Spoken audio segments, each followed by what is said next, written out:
WNST, Towson, Baltimore, and Baltimore Positive. We have positively moved to opening day and moving to Maryland Crab Cake Tour as well. I was at Costas all day Wednesday. You'll be hearing that as part of the Maryland Crab Cake Tour presented by the Maryland Lottery in conjunction with our friends at Window Nation.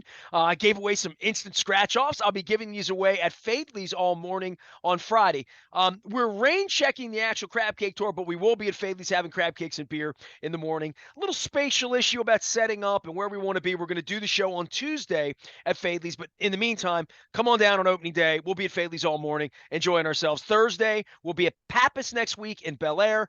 So double duty next week. Fadley's Tuesday, Pappas on Thursday in Bel Air. And then on the 27th, back downtown to Captain Larry's in Federal Hill. I'm really looking forward to that crab cake. Had a chat with Mara down there, for those of you who know her in the community. Luke Jones joins us now. Lots of things happened on Wednesday. Luke had double duty as well, the Liars Luncheon, where there was lying and intimidating going on and no questions about Lamar Jackson. But in the meantime, you leave that presser and the Orioles wind up banging the opening day while starting Grayson Rodriguez. I mean, it was a very, very active Wednesday afternoon in Baltimore sports. Yeah, it really was. And I think for the Orioles, while you're disappointed, but hey, you're going up against Jacob deGrom. When he's right, he's beaten just about everybody. So on paper that it's not a great matchup. But the reality was with Grayson Rodriguez, and we talked about this before the season started. I mean, this was a guy who I do think, and yes, people have been skeptical with service time manipulation and all those different things that we've talked about that the Orioles have done at times, that other clubs have done at times. We get that. But the reality is Grayson Rodriguez did not have a very good spring. He had an ERA of just over 7. He had issues the second time through the order. His command hadn't been as sharp. And I think for all of the acclaim and justifiable acclaim and hype for him, you have to remember he missed 3 months last year, right when he was on the cusp of being called up in June to make his major league debut. He had the lat injury and he missed 3 months. And I think ever since then, he's just trying to get back to that point.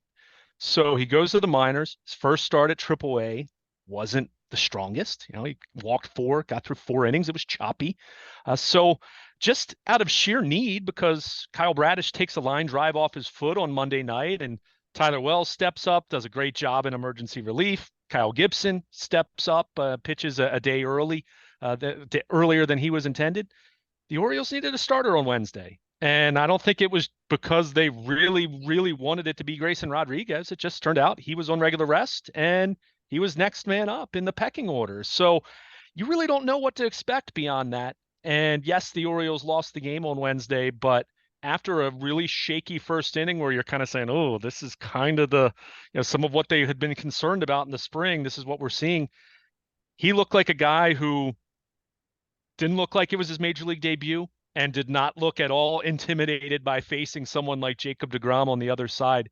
He was really impressive. And I think it's one of those days where, yeah, you lost the game, but if you're an Orioles fan, you came out of Wednesday afternoon, I think, feeling better about this club. And a 3-3 road trip, come home now, day off because of the postponement, as you mentioned. But I think Grayson Rodriguez, he passed the initial test, and I think it was well worth the wait to see what he did in his major league debut. Well, I'm going to say this. If he's going to be healthy and every 5th day can come out and he'll get better, right? He just will. I mean, he's of the pedigree. Healthy, healthy, healthy. That's where I am. Healthy, taking the ball every 5th day, 6th day, whatever it is. And I've been doing this 31 years, man. I've seen I always bring up Rocky Coppinger, but I could bring up Jimmy Haynes. I can go back to any of these pitchers that Storm Davis, guys that were thought to have Palmer-like stuff. I mean, even with Bedard, even with Adam Lowen, right? Like, there's just all of these different pitchers that we expected something out of, and they rose to a point, or they found their place. In Jake Arrieta's case after he left, in Gosman's case after he left, in some of their cases, 10 years in the big leagues after they leave, right? You never know. But to see a guy that is this talented come up, how can you judge him on a one off, bring him up, put him in the pressure cooker, first start. He's crying after the game with his father. I mean, that would tell you all that you need to know about the yips that you might have getting called up to start a game on 24 hours notice because dude got hit with a line drive. I mean, a lot has happened since I left you with Fenway Park in Texas in regard to their rotation, why Rodriguez pitch, how they're banging this game, how they're moving the game, how it's going to screw up Springsteen on Friday night. I mean, a whole bunch of things. But part of this has changed the trajectory of the season for them because you and I and Jim Palmer and everybody else was talking about Rodriguez as maybe later in the month. If his ERA 7 in Norfolk, no bueno. I had people actually text me and said they're bringing him up. He didn't even have a good start. You know what I mean? Like, so there's all of that, but then there's, to your point, if the Lawrence kid has confidence in health, he's got the pedigree that if he can't work it out, shame on him. You know what I mean? It's not their fault. It's not coddling or anything like that. But he had a 7 ERA, and they were going to hold him back, and that seems reasonable to me. But I did like what I saw. I was over Costas. I was doing the show, and I'm watching, and I'm thinking to myself, if this kid takes the ball every fifth day, I think by July they'll have it figured out. And that's when they need to have it figured. They don't need to win every game right now, and they haven't. And they've lost games they should have won, and won games they might have lost, right? So far. Yeah, I mean they're a drop fly ball away from having a 4-2 road trip, which I mean the reality is look at this team last year. They played way better at home, and we can talk about the wall in left field, and we'll certainly talk about that as they begin their home schedule. But it was more of a struggle for them on the road, as it is with most teams. I mean, let's be clear, unless you're an elite team, the idea is to make your hay at home and to hold your own on the road. And that's what the Orioles did over their first road trip. But I think the worst thing you could say about Grayson Rodriguez after the first inning, and I wrote this at BaltimorePositive.com, is what? He wasn't quite as dominant as Jacob deGrom, which, I mean, that's 99.9% of pitchers in the league, really over the last few years especially when he's healthy. So, I mean, he was impressive. You see the fastball 96, 97. He struck out Corey Seager a couple times. You're talking about a 3-time All-Star shortstop. The slider and changeup got better as the game went on, but he looked like he belonged. And I think anytime you're talking about these debuts, and the Orioles have had their share over the years. I mean, DL Hall made his major league debut down at the Trop last August before they transitioned him to a relief role for the rest of the year. But you go back to Kevin Gausman in 2013. Dylan Bundy was in such a unique position because he was out of options, and they had to bring him up to the bullpen in 2016. But you go back to Arrieta, Mattis, Tillman, all these different guys. You have that debut, and usually it's some good, but it's usually a mixed bag, and sometimes it doesn't go well at all. I was at Kurt Schilling's major league debut, and look at how that turned out. Major league debuts have always been a big deal, right? To be there, and if this everybody will go out and see him pitch against Oakland, right? He's going to pitch next week. It's going to be a bigger deal that night. Oh, no question about it. I mean, this guy, some of the names you mentioned, I mean, yes, the Orioles have hyped their own guys for a long time. Every team does that. Everyone loves their prospects a little bit more than everyone else, but let's keep in mind, Grayson Rodriguez is someone who's been not just a consensus top 100 prospect in baseball over the last 3 or 4 years. Over the last few years, he's been a consensus top 25. I mean, last year at this time, he was regarded as a top right-handed pitching prospect in baseball by most outlets, Baseball America, go down the list. So the expectations have been there, and they've been there for a while. And what's exciting about this, because he was a high school prospect when it was the final year of the Dan Duquette era when they drafted him in 2018, he's still only 23. So you're not talking about someone who's kind of labored and struggled through the minors. With him, I think the pandemic is the thing that slowed him down the most. And of course, the injury last year. So he's been successful at every level. So that's where I think it was a little bit of a surprise what happened this spring with him having the shaky command, not being quite as sharp as they thought. And I do think that the organization expected and even wanted him to make the opening day rotation. But once he struggled, you look at that. And then, the service time and all the other different things you can point to, which, oh, by the way, the guy who beat him out was Tyler Wells, who pitched his butt off on Monday night. So let's remember that as well. So, all of those factors at work, And the recent issues aside in the spring, and even going back to his first start at Norfolk, which how much you want to put into that, who knows? But it does come back to what you said. The cream rises to the top, right?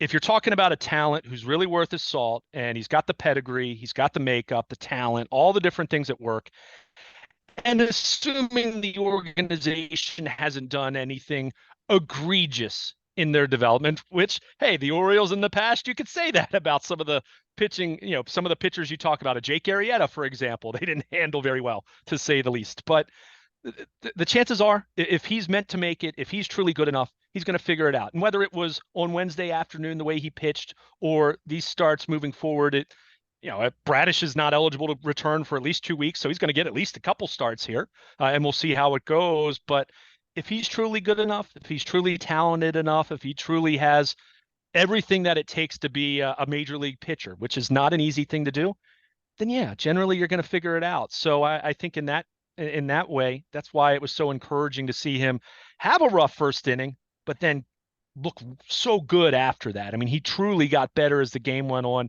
Missed a lot of bats, like we said, had 5 strikeouts.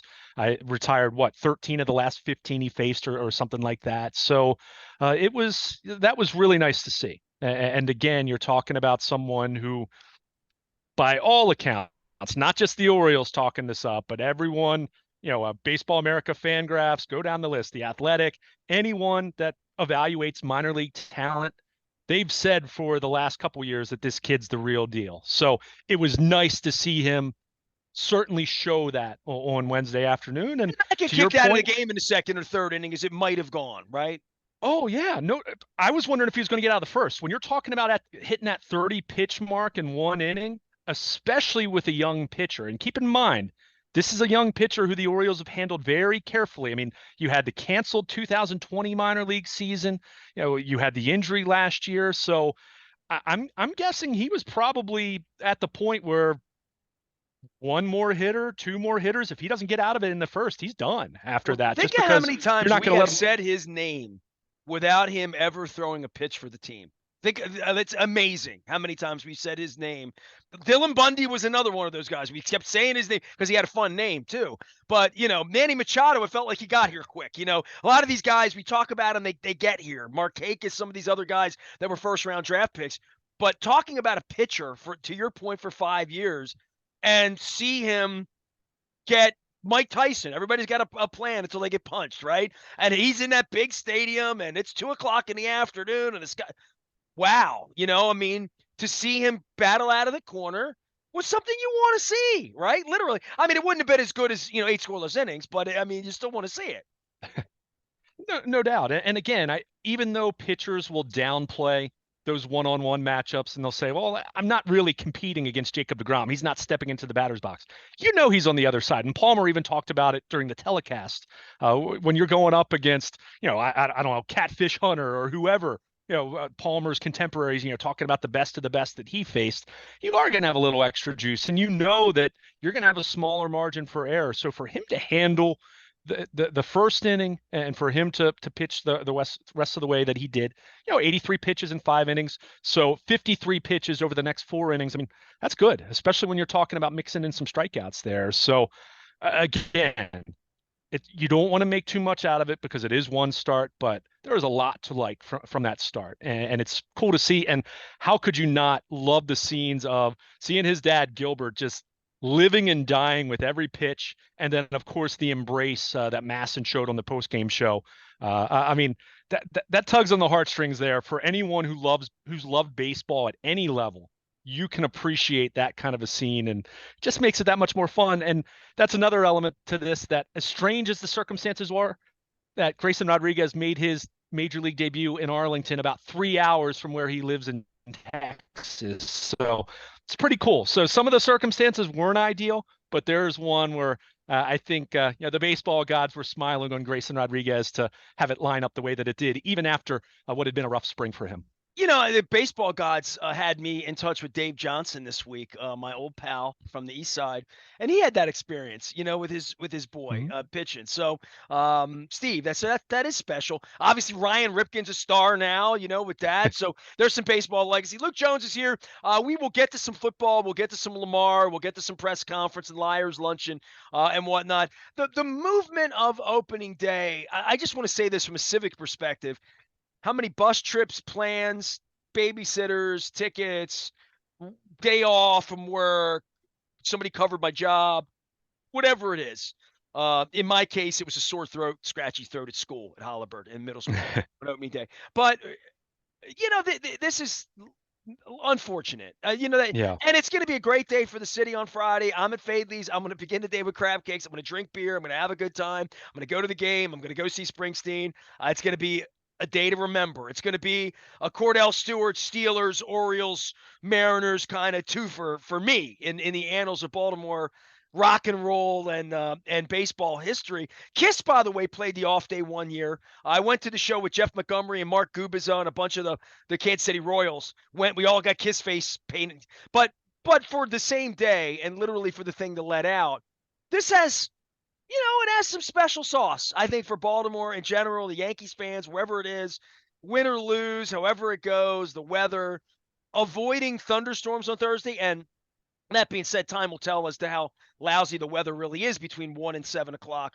on Thursday. But they banged this thing and got proactive with it. The old man would have said, let them park the cars and pay for the concessions. So it does feel like it's a little bit of, well, they didn't screw up your opening day. They screwed up your plans. Yeah, and that's the thing. And look, there's never going to be a perfect solution when something like that happens. I mean, there are people who plan to go on Thursday who won't be able to go on Friday. In fact, I talked to a couple people just in my circle that there's disappointment there. But to your point, the last thing you want is an opening day where you're sitting in multiple rain delays or game doesn't get played till 8 o'clock at night and people, you've got a half empty stadium and all those different things at work. So I do, again, there's nothing perfect, but I do like the idea of, look, you've had this for years and years and years. You have this built-in off day after opening day, right? That's what it's for. So if you've got a lousy forecast, then be proactive to your point and make the call. Again, it's not going to accommodate everyone, but I did see in the press release, people who can't go on opening day, they can get a dollar for dollar refund. So, so you at least have that. But yeah, I think it's been strange because for so many years, at least in my lifetime, opening day was always a Monday if the season was opening up at home. And for years it did, years before the Nationals, Baltimore always had opening day at home, it felt like. So you had that. So you've had these Thursdays where it's a little strange. So having it on a Friday and knowing that many people don't have to work the next day. You mentioned the concert. I mean, it's excitement. And oh yeah, this ball club has some expectations for the first time in a really long time. This will be Adley Rutschman's first home opener. This will be Gunnar Henderson's first home opener. Grayson Rodriguez is going to get to run down the carpet All and get a these big names we've been ovation. talking about for years haven't played an Yeah, opening day yet. It's crazy. yeah, right. And that's not to mention the Cedric Mullins and Ryan Mountcastle and Austin Hayes, who it's not like those guys are grizzled veterans. I mean, they've been around a few years. So there is excitement in that way. So I think ultimately they made the right call. And to your point, who knows? Maybe it'll be 80 degrees and sunny from 3 to 6 o'clock on Thursday, and then you just kind of say, oh well. But I think based on the information they had at the time, they gave people enough time to try to alter their plans as best they can, and I think it'll be a fun afternoon. The Yankees being in town, it certainly adds a little bit of juice. I'm sure there'll be a few Yankees fans there because they're everywhere. But I think there's a lot of excitement, and again, on the heels of a perfectly acceptable, fine 3-3 road trip should have been 4-2. We know that, but I think there's plenty of juice coming home, and we've talked about it, especially considering the state of the Ravens, and we'll get to that, of course, with the pre-draft luncheon and Lamar Jackson and not talking about Lamar. This is an opportunity for the Orioles to really carve out some enthusiasm for themselves, to carve out and generate some buzz for themselves that, let's face it, has not been there. And a little bit towards the end of last year, but really hasn't been there this time of year for a long time. You're talking 5 or 6 years at this point, at a minimum. So looking forward to it, and should be a really cool day for Baltimore on Friday, no question. New sponsor alert here at WNST Baltimore Positive. Pest Czar. So I was going to use your, like, Yankees fans are everywhere. I used to say they're like cockroaches. You know what I Yeah. mean? Everybody's got them. So termite, wildlife, and pest control. I met Erica at a Hunt Valley business networking event. Her and her company, Pest Czar. That's SZAR. Like a king, czar, pest czar. Go to pestzar.com. They took care of us. Spiders and just crazy spring critters. I had little flying things today. There's mosquito, all of that they do, including a mouse. I saw a real mouse about 3 months ago, only one, but we scared him. He was afraid of me, probably the cat. But Pest Czar, good folks, this time of year, 80 degrees, stuff spawning, pestzar.com, or you can reach to me and I'll make sure you get in touch with Eric and Tim and the crew there. All right, anything else on the baseball side other than line drives off feet, kicking the ball around, losing games by a little, winning games by a little, pitch game on Tuesday. It's been a box of chocolates first week. I mean, there's been no two games alike, and it's baseball. There is no vibe to it in that way. Every game's its own little chess match. It really is. And early in the season, and look, that it doesn't make for good radio all the time to say this, but early in the season, you kind of just need to let it breathe a little bit. I mean, let's face it, the defense and the pitching was ugly as sin at Fenway Park. Even in the game that they won on opening day, the defense was horrid, but pitching and defense was much better in Arlington, especially the pitching. I mean, what Tyler Wells did on Monday night was spectacular given the circumstances. Kyle Gibson, that's why the Orioles signed him when they did, to kind of be that, maybe a modest upgrade over what Jordan Lyles did for them last year. And, we already mentioned Grayson Rodriguez. So for the most part, they're swinging the bat well, not as much on Wednesday, of course, but again, Jacob deGrom does that to most teams when he goes out there. So again, I think it's mostly positive. 3-3. There's nothing to do cartwheels over, but also nothing to be overly concerned about. Come home now, and you want to start well at home. And hey, got a good opportunity here to win a series against the Yankees, and then you've got Oakland after that, who is the one team that has the lower payroll than the Orioles. So there you go. So kind of shows you where they are at this point in time. Although the Orioles certainly have higher expectations, so it's fun. It's a acceptable opening road trip. I think that's the best way to put it. But certainly that added excitement to see Grayson Rodriguez on Wednesday to close it out. All right, some stuff will go right, some stuff will go wrong. Bruce is going to play Born to Run. The Eagles are going to play Hotel California. I'm going to be lighter in the wallet, but heavier in the heart.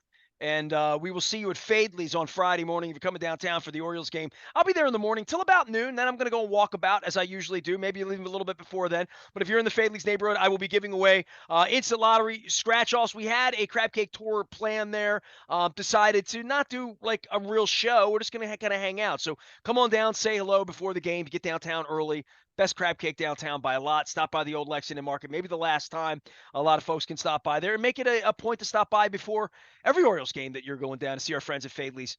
Best seafood going. Get the mac and cheese. I might even get some fried oysters to start the season the right way. And we're going to be doing the Maryland Crab Cake Tour presented by the Maryland Lottery in conjunction with Goodwill, Window Nation, and our friends at Raskin Global. That's on Tuesday at Fadley's. Thursday, we're at Pappas in Bel Air from 2 until 5 in the afternoon in the main bar. And then on the 27th, downtown at Captain Larry's. We'll be telling you more about that and our 25th anniversary. Hey, it's opening day. The boss is in town. Don Henley's coming to town. Joe Walsh is coming to town. I'm Nestor. It's Baltimore Positive, and we really mean it.